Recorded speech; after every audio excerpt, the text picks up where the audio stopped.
Imagine you are standing at the edge of an ancient camp, just after dawn, fire still smoking, people beginning to move, and something feels wrong, not dangerous, just wrong.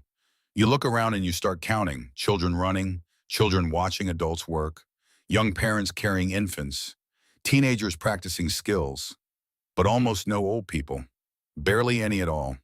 You've heard the reason before. Ancient humans died at 30. Life was brutal, short, cruel. Except that explanation has a serious problem. Because the real reason that camp looks so young has almost nothing to do with adults dying early. The truth is stranger than that, and darker. And once you understand it, the statistic you've heard your whole life will never sound the same again. To understand what's really going on, you first have to understand what ancient life actually felt like from the inside. Picture a morning 20,000 years ago. You wake up before sunrise. The fire has burned low overnight. Around you, people are beginning to stir. And from the very first moment of your day, one thing matters more than anything else: staying alive. Food has to be found, water has to be carried, the weather has to be watched. And every single part of that routine carries risk. Not inconvenience, not discomfort, genuine life-ending risk. Start with something as small as a splinter. Today you pull it out, maybe wince a little and forget about it by lunch. 20,000 years ago, a splinter that broke the skin could start a clock ticking. The wound gets dirty. Bacteria enter. The skin around it swells and reddens. A fever develops. Nobody around you knows what a fever actually means. Nobody understands what's happening inside the body. The people who love you bring water. They keep you warm, they watch, and they hope. And sometimes hoping is not enough. Infections that a single course of antibiotics would clear up today killed enormous numbers of people throughout most of human history. Then there was food. Imagine a hunt fails. Disappointing but manageable. Imagine the next one fails too. Now people are nervous. A third failure and the mood of the entire camp changes. Children are hungry. Adults are weakening. There's no storage room, no backup plan, just the hope that tomorrow goes better than today. And even successful hunts brought their own dangers. The animals ancient humans pursued were not sitting still waiting to be caught. A cornered boar can gore. A wounded elk can kick hard enough to shatter bone. Prehistoric skeletons show this clearly.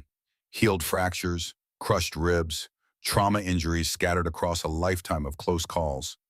And beyond the body, beyond the hunt, something else was always watching. For most of human existence, we were not the most dangerous thing in the landscape. Lions and leopards hunted humans. Hyenas picked off stragglers. Crocodiles waited at the water's edge. Scientists believe our deep, instinctive fear of darkness, of snakes, of anything moving quietly through tall grass isn't accidental.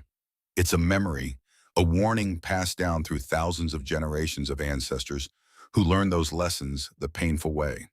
So by now, the number sounds completely reasonable. Average lifespan of 25 or 30. With all of that surrounding you every single day, how could anyone expect to grow old? But this is exactly where the story turns. Because ancient humans were not collapsing at 30. Adults who survived into their 40s, 50s, and 60s were not rare mythical exceptions. They existed in real communities, remembered by real people, and their bones have been found by archaeologists all over the world. The number isn't lying, but it's also not telling you what you think it's telling you. Here's a simple way to see it. Imagine a small group of 10 children born in the same season. 5 of them die before their second birthday. Disease, infection, a brutal winter. The other 5 grow up, have children of their own, and eventually die in their early 60s. Now calculate the average age of death across all 10. You get somewhere around 31. But nobody in that group actually died at 31. Half died as toddlers. Half became grandparents. That is the trick hidden inside the statistic.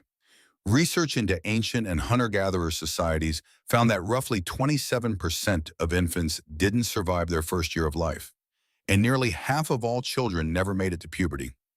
Nearly half. Not because their bodies were worn out, not because they had lived full lives, simply because childhood itself was extraordinarily dangerous, and the tools to protect children didn't exist yet.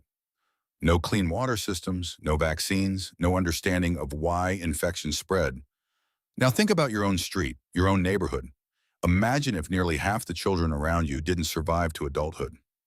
Not because of war, not because of disaster, just because a fever had no treatment, because a small infected wound had no cure. That was the reality ancient families lived with, season after season, generation after generation. And here's the part that changes everything. If you survived to the age of 15, the entire picture shifted. Researchers studying hunter-gatherer communities found that the most common age of death for those who made it through childhood wasn't 30. It wasn't even 50. It was 72.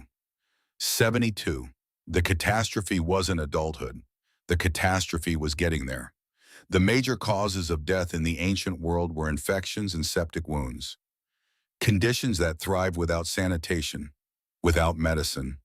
A cut, a bad tooth, a chest infection that today earns you a 5-day prescription.